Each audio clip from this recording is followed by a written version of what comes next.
Et nous sommes de retour au plateau pour la dernière partie de cette émission. Nous abordons notre quatrième sujet. Nous parlons à présent du Togo.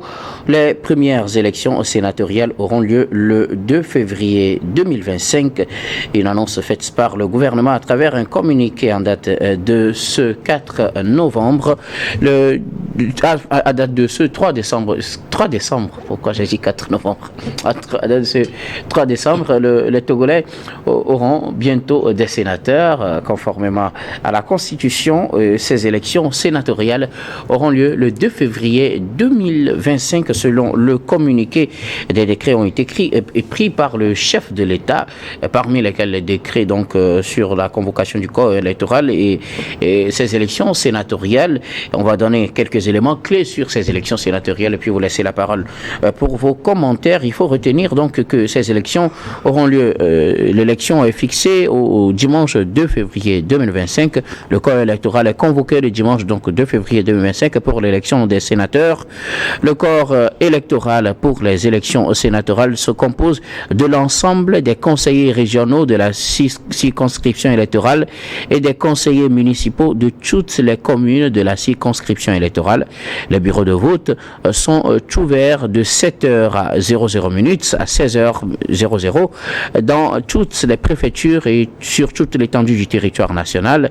Pour ce qui concerne l'ouverture et la clôture de la campagne électorale pour les 16 élections sénatoriales de 2025, la campagne électorale pour les élections sénatoriales du 2 février 2025 est ouverte le vendredi 17 janvier 2025 à 0h.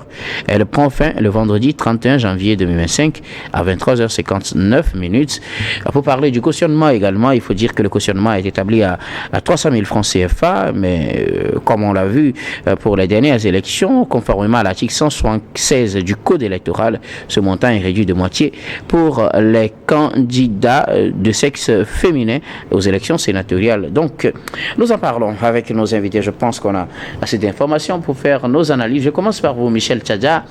Les sénateurs seront élus le 2 février 2025. La campagne électorale commence pour eux le 17 et finit le 31 janvier 2025. Oui, les sénateurs seront élus le 2 février 2025. Les 2 tiers alors. Oui, bien sûr. Puisque les 1 tiers sera nommé par le chef de l'État. Bon, le communiqué est sorti.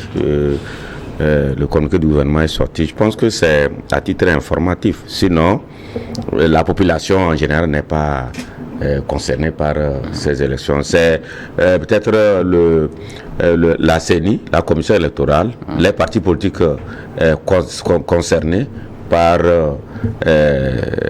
ces élections-là qui sont vraiment appelés à faire des campagnes et à faire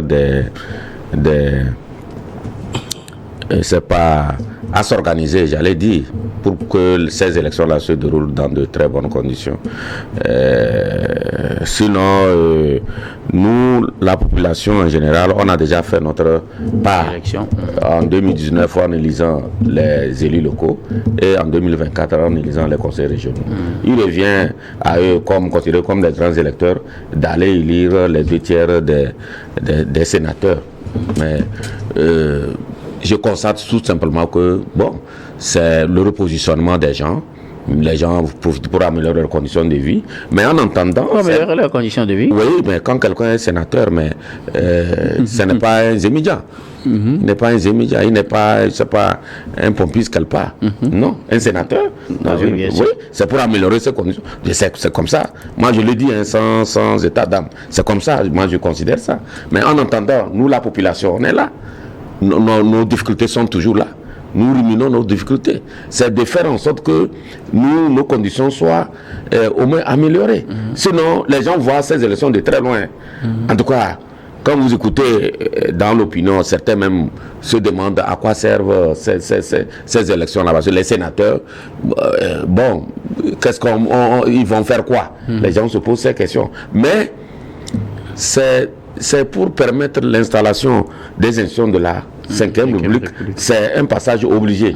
Et donc, bon, pour cela, moi je trouve que c'est une bonne chose de passer par, parce que nous devons aller vers l'installation des institutions de là. Mais quand vous revenez à vous-même, ces élections-là, c'est très peu de partis politiques sont concernés par ces élections-là, que ce soit au niveau des élus locaux ou des conseils régionaux. C'est peu de partis politiques ont leurs représentants. Donc c'est certains qui sont concernés, sinon la plupart de la population, on regarde seulement des choses de très loin. Voilà.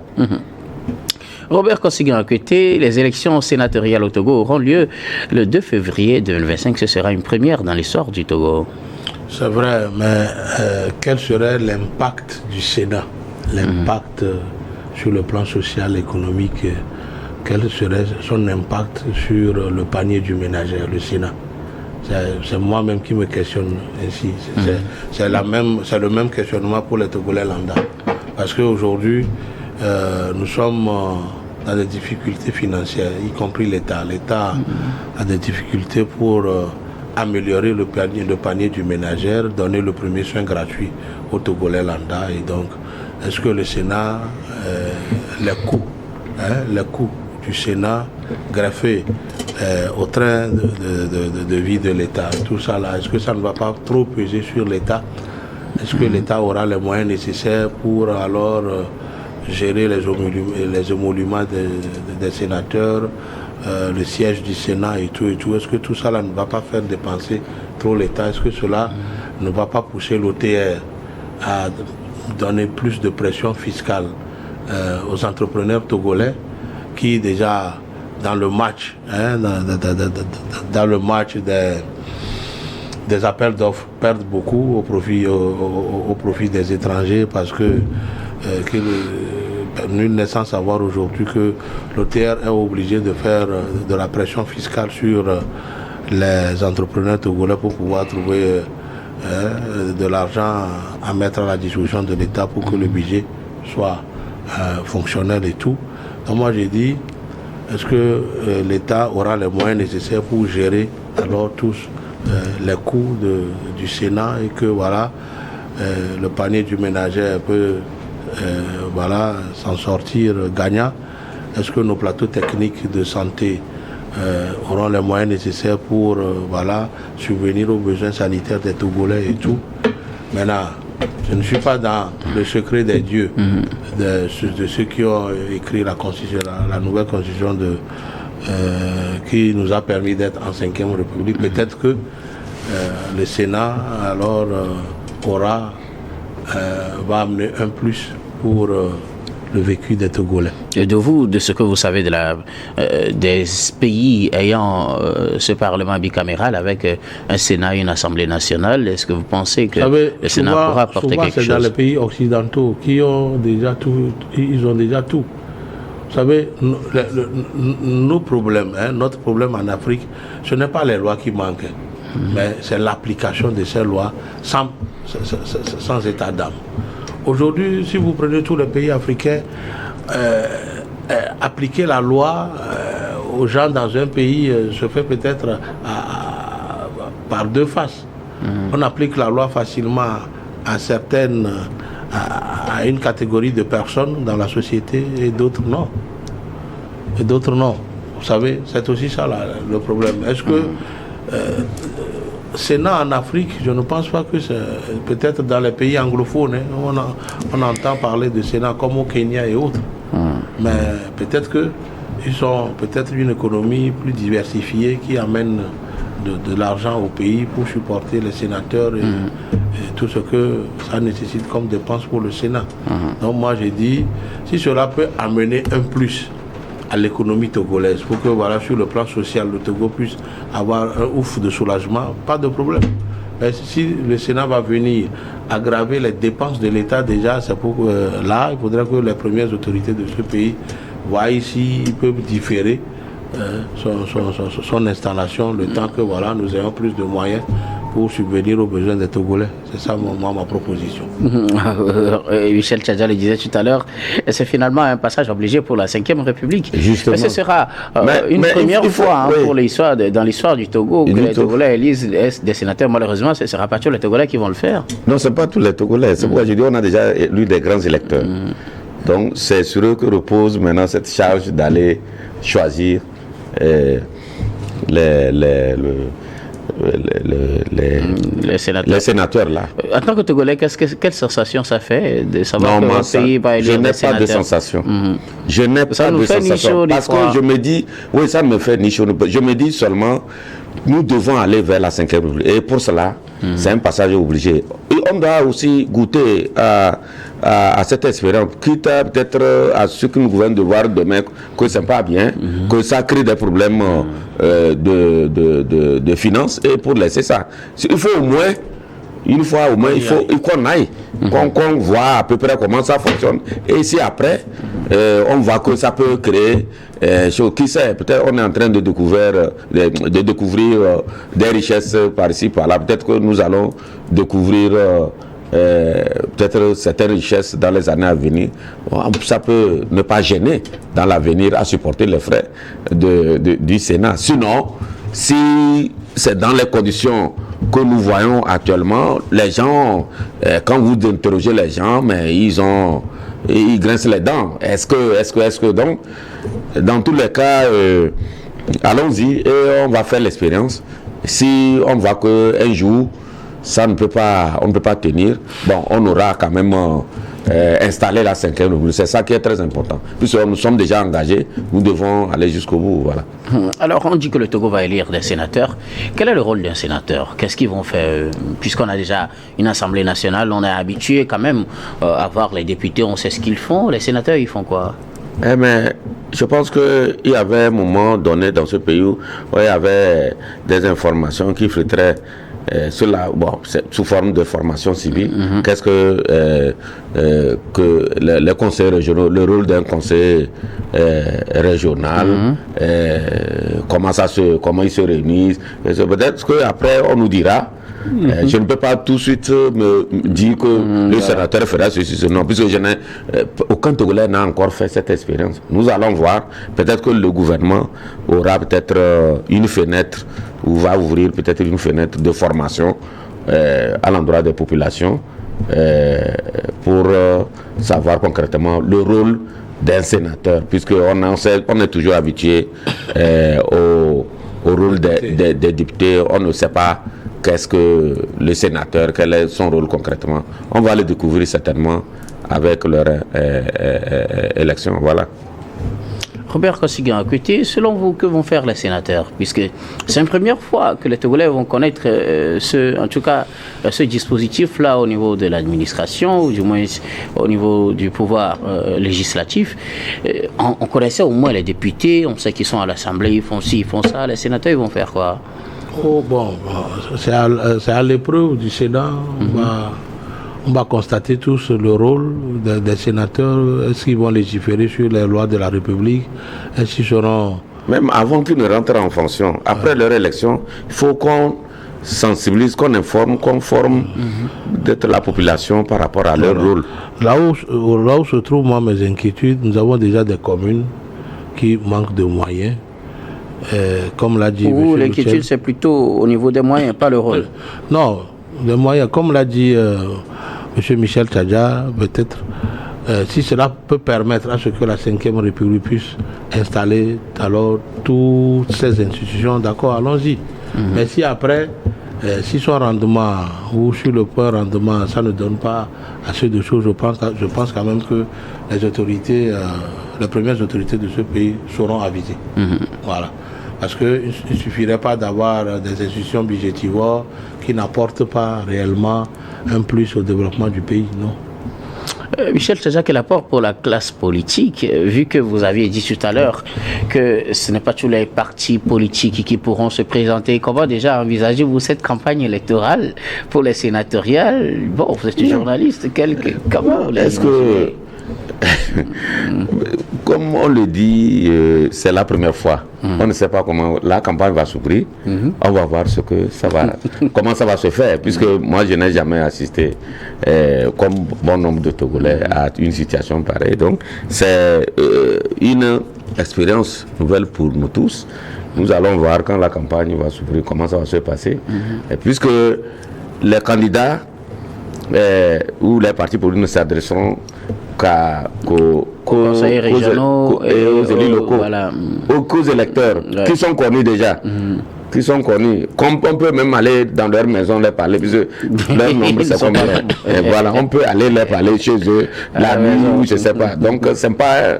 Au fait, ça ne va pas gêner beaucoup de. Donc, il ne faut pas que les Togolais s'attendent à quelque chose de très grand pour la campagne. Non, peut-être des messages à la radio, à la télé, peut-être dans la presse. Mais bon. Et puis, il n'y a pas beaucoup de partis politiques. J'insiste là-dessus. C'est pas un grand nombre de partis politiques. Les partis politiques qui sont concernés ne sont pas nombreux. Donc, c'est un truc qui va aller. Bon, à ce que je sache, bon, ça ne va pas. Au fait, cette campagne, c'est beaucoup plus les ententes. Les ententes entre partis politiques, les combinaisons, ça va permettre aux partis politiques qui, le jour, nous trompent qu'ils ne s'aiment pas, mais qui se retrouvent, on sait où, la nuit. Ça va les permettre de continuer leurs affaires là, comme ça. Oui, ils ont des passerelles, ils se parlent tout le temps. Mais bon, le jour, ils nous trompent que, bon, ils ne s'entendent pas, ils ne se comprennent pas. Bon, ça va, ils vont continuer leur business là, comme ça. C'est comme ça, moi je vois quoi. Robert Kosiga, que tu as occasion de discussion pour les partis politiques. Comment vous imaginez cette campagne électorale, puisque ce n'est pas tous les Togolais qui seront concernés? Comment va-t-on vivre cette campagne où c'est adressé à une catégorie? Comme les grands électeurs sont déjà connus, il s'agit des conseillers communaux et puis des conseillers régionaux. Je pense quand même que ceux qui veulent devenir des sénateurs connaissent déjà ceux qu'ils doivent approcher.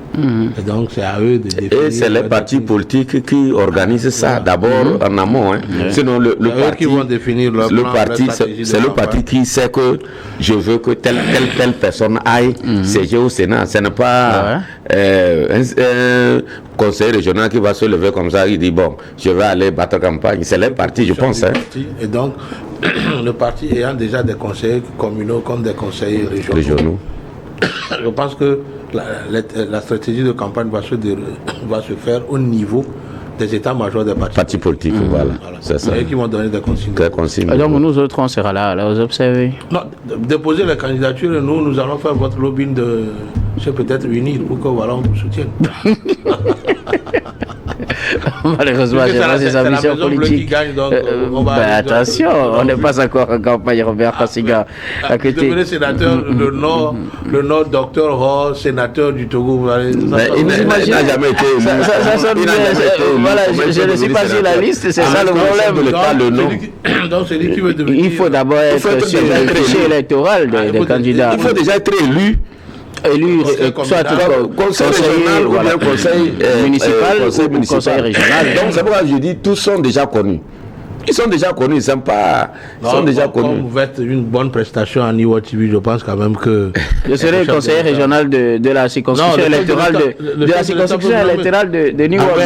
Avant qu'on te nomme sénateur, parce qu'il y a quelqu'un qui nomme. Le chef de l'État peut te nommer parce que vous faites un bon job ici. C'est assez de flatterie, vous me flattez bien. Mais bon. Voilà, je pense, est-ce qu'il y a quelque chose encore à ajouter, Michel Tadja, sur ces élections sénatoriales qui sont annoncées? Non, nous avons dit beaucoup de choses. Je pense que c'est de souhaiter un bon week-end à tous les téléspectateurs de Niwa TV qui prennent la peine de suivre. Et donc, Regard Croisé, c'est une bonne émission. Même quand je ne suis pas au plateau, quand je suis à la maison, je suis tes invités. Je pense que c'est bien. Merci beaucoup à vous, Michel Tadja. Je rappelle que vous êtes journaliste et directeur de publication de Voilà les vainqueurs. Merci d'être passé sur ce plateau. C'est avec plaisir. Robert Kosiga, à côté, vos mots de fin. Non, je voudrais d'abord demander aux jeunes qui vont à la fois exhiber leur corps, leurs parties intimes, que ce n'est pas la peine. Une foire d'exposition est faite pour que voilà, on y aille visiter tous les objets d'art tous les objets d'art ou tout autre produit, pour que voilà, demain on puisse prendre contact avec le fournisseur ou le fabricant pour d'éventuelles activités commerciales. Ce n'est pas un lieu où il faut aller prendre de l'alcool, danser, n'importe comment, exhiber son corps. Non, pas du tout. Que les gens prennent les expositions de la foire de Togo 2000 pour des opportunités d'affaires, surtout quand on est jeune. On peut aller découvrir des opportunités d'affaires à la fois, et pour que juste après la foire on puisse reprendre contact avec le fournisseur ou le fabricant pour distribuer de ces produits et vivre de ça. Ce n'est pas aller prendre Cassavino à longueur d'heure pour se saouler, tomber, que l'ambulance vienne vous ramasser. Ce n'est pas bon. Que nos jeunes sachent raison garder, qu'ils privilégient de trouver dans ces installations à des opportunités d'affaires que d'aller se saouler et de créer des problèmes de santé pour eux-mêmes. Ce n'est pas bon. Je voudrais aussi prier le gouvernement et son chef de penser à l'électricité, à l'électrification de Clicamé, dans le Faubourg surtout. Merci beaucoup. Je salue par ce canal le pasteur Komi Edo, le maire adjoint de Golf 2, Tommy Vivien. Je leur dis que l'équipe de jeudi les attend et que Niwo TV aille de l'avant. Merci beaucoup à vous tous d'avoir répondu à notre invitation. Merci surtout à vous, Robert Kossigan. Vous êtes analyste politique et président de l'AJD, Alliance Jeunesse Développement. Merci d'être passé sur ce plateau. C'est moi qui vous remercie. Et nous disons merci à toutes les équipes techniques et rédactionnelles qui nous ont aidés à préparer et à présenter cette émission. Merci beaucoup à Richard Kourfanga et Pierrick Obanikwa à la réalisation, à Florent Ekwe et Senyo Wampa à la diffusion et aussi à Fofogolo à la caméra. Merci surtout à vous, très chers téléspectateurs, de nous avoir suivis. C'est la fin de ce numéro. Je vous retrouve demain avec le même plaisir pour un autre numéro.